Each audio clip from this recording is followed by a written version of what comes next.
Cảm ơn các bạn đến với Phương Kitchen, ẩm thực Hàn Quốc và các món bánh. Các bạn có nghe cái tiếng bánh thật là giòn tan không? Bánh này có tên gọi là bánh mì muối hoặc là bánh mì bơ giòn. Đây là một sự kết hợp giữa bánh mì ngọt, bánh mì lạc Việt Nam và bánh mì croissant bơ kiểu Pháp. Phương sẽ chia sẻ cái cách làm cũng như là những cái trải nghiệm của Phương trong cái quá trình chinh phục cái món bánh này. Cách tạo hình bánh sao cho đẹp, chứ nó không phải là ra những cái hình dáng kỳ cục như vậy. Trước tiên là về phần bột khô, mình sẽ có tổng cộng 400g. Ở đây mình sẽ dùng kết hợp 300g bột làm bánh mì có hàm lượng protein là 13% và 100g bột mì đa dụng có protein là 11%. Dòng bánh này không đòi hỏi cái bột nó quá dai, tại vì khi quá dai thì các bạn rất là khó cán và khó tạo hình. Để giảm thiểu cái lực ma sát, lực nóng trong cái quá trình nhồi thì Phương dùng nước lạnh, còn nếu mà mùa hè mình dùng nước đá lạnh luôn. Tổng lượng chất lỏng là 265g. Phương có thêm ở đây nữa là 5g nước chanh vắt để tạo thêm độ giòn cho bánh, 32g đường, 5g muối, 12g bột sữa và 32g bơ lạc. Bơ lạc này là bơ mềm nhưng mà nó vẫn còn độ lạnh. Hôm nay mình dùng men tươi, ở bên Phương kiếm được rất là dễ dàng, thì mình sẽ dùng 16g. Nếu bạn dùng men nở khô thì mình sẽ dùng 5g. Chất lỏng 265g, các bạn có thể hoàn toàn sử dụng nước hoặc là mình có thêm một cái trứng để kích thêm cái độ nở cho bánh. Thì trứng được tính là chất lỏng. Mình cho trứng vào trước, sau đó châm làm sao cái lượng nước và trứng tổng cộng là 265g. Mình sẽ cho tất cả các nguyên liệu ngoại trừ muối và bơ vào nhồi trước. Máy nhà Phương có 10 số thì mức độ nhồi bột cao nhất cho phép là 4. Trước tiên mình sẽ mở số 2 trên 10. Cho mọi nguyên liệu hòa quyện. Khi đã tương đối thì mình mới cho muối. Khi khối bột có một cái độ dai vừa phải, coi như là nửa công đoạn nhồi, thì mình mới cho bơ. Thời gian nhồi sẽ phụ thuộc vào cái công năng của máy. Các bạn kiểm tra đến khi nào mà bột của mình kéo được màng mỏng là mình sẽ cho bột ra bàn. Đối với máy nhà Phương thì mình đã phải nhồi 4 hiệp, mỗi hiệp là 8 phút. Giữa các hiệp sẽ có khoảng 2 đến 3 phút nghỉ. Mình đập bột, vê bột là thành một cái khối tròn mịn. Phương không có cần ủ bột giai đoạn 1 như là các dòng bánh khác. Mình chỉ cho bột nghỉ 10 phút. Nếu là mùa đông thì 15 phút. Phương dùng khăn đậy lại. Sau 10 phút nghỉ thì mình mới bắt đầu tiến hành chia bột thành những cái viên tròn bằng nhau. Mình sẽ có 8 ổ bánh. Các bạn quan sát là khối bột rất là mịn, nhồi rất là đạt. Còn nếu các bạn nhồi chưa có tới, khi mà mình túm viên bột lại có những cái mảng rách á, là hoặc là nó dính, khi các bạn vê cục bột trên bàn mà nó không có khô ráo mà nó dính ở dưới bàn, thì đó là cái dấu hiệu là bạn nhồi bột chưa đạt, chưa tới, mình cần nhồi thêm. Sau khi vê bột và chia bột thì mình cũng tiếp tục cho bột nghỉ ở đây là 10 phút. Chỉ là cho bột có cái mạng lưới gluten được thư giãn thì mình tạo hình dễ dàng hơn, chứ nó không phải là ủ bột nha các bạn. Ém cho nó dẹp xuống một chút. Sau đó mình tạo hình giống như là một ổ mì Việt Nam vậy đó. Mặt bàn Phương có thoa chút xíu dầu ăn nha. Khép cái mí bột lại thì mình bắt đầu vê. Một cái đầu thì mình sẽ vê cho nó nhọn và dài ra. Viên bột có hình giống như là giọt nước và chiều dài là khoảng 1 găng tay. Món bánh này nếu các bạn không sử dụng trứng thì mình phải có phụ gia bánh mì Việt Nam. Nếu dùng phụ gia thì mình sẽ cho 4g nha. Từng cái cục bột này sau khi đã vê sợi dài thì mình cũng cho bột nghỉ. Lấy khăn đậy lại, tiếp tục làm với các phần bột còn lại. Cho những cái sợi bột này nghỉ 10 phút. Viên bột nào hồi nãy mình vê dài trước tiên thì mình sẽ lấy ra trước để mình cán dài ra. Mặt bột khô nào hồi nãy nằm bên trên thì mình sẽ đặt xuống dưới. Sợi bột được thư giãn thì lúc này mình cán mới dễ dàng, nó không có bị đứt và không có bị rách. Phần đầu 1/3 cái độ dài của viên bột mình sẽ cán lên trên. Và từ cái mí đó mình sẽ nắm cái viên bột nâng lên và mình cán từ từ về cái phần đuôi.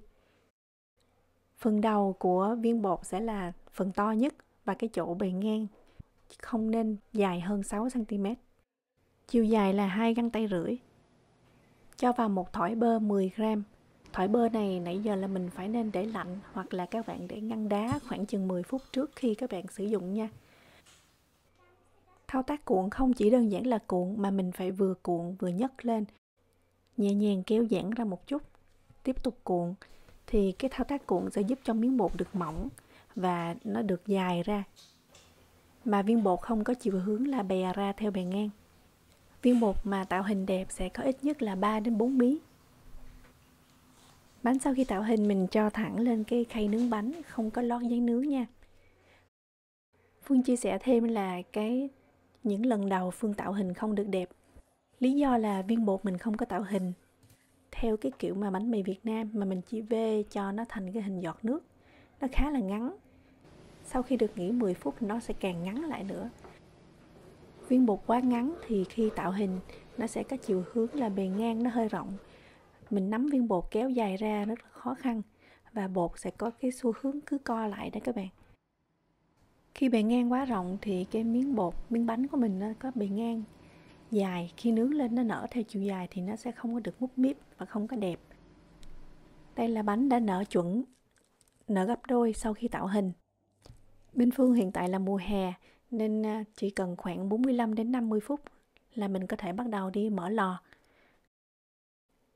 Để tránh cho cái viên bơ nằm ở bên trong bị chảy, các bạn nên ủ bánh ở nhiệt độ phòng hoặc là nhiệt độ mát. Không nên nóng hơn 28 độ C. Bánh sẽ nở gấp đôi và núng nính. Trước khi cho bánh vào lò, mình xịt một lớp nước phun sương, rắc lên bên trên một chút xíu muối. Mình dùng muối hạt to, không có dùng muối mịn. Muối mịn gặp nhiệt sẽ tan ra và làm cho bánh bị mặn. Để trang trí thêm thì mình rắc thêm tí xíu mè. Công đoạn nướng cũng rất là quan trọng. Phương có cho vào đây một cái khay sỏi, và cái khay sỏi này mình làm nóng lò 230 độ C trong vòng 20 phút. Sau khi cho bánh vào thì Phương sẽ xịt nước vào để tạo hơi ẩm thật là nhiều. Độ ẩm sẽ giúp cho bánh nở tốt hơn. Xịt chút xíu nước vào thành lò. Giữ nhiệt độ 230 độ C nướng 5 phút, 2 lửa trên dưới. Đây là công đoạn bánh nở phình to. Sau 5 phút nướng ở 230 độ C, Phương hạ xuống 200 độ C nướng tiếp 7 phút. Bây giờ sẽ là công đoạn bánh được nướng chín vàng.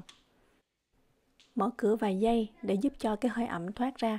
Tiếp tục hạ xuống 180 độ C trong vòng 7 phút. Đây là công đoạn bánh được hong cho khô. Nếu lò có chức năng đối lưu, bạn có thể mở quạt để có lớp vỏ giòn. Bánh có đủ độ ẩm sẽ lên màu rất là đẹp. Mặc dù mình không có phết lớp trứng trước khi nướng, thỏi bơ bên trong ruột bánh sẽ tan ra. Bánh sẽ được nướng vàng cái phần đáy bằng chính cái phần bơ đó.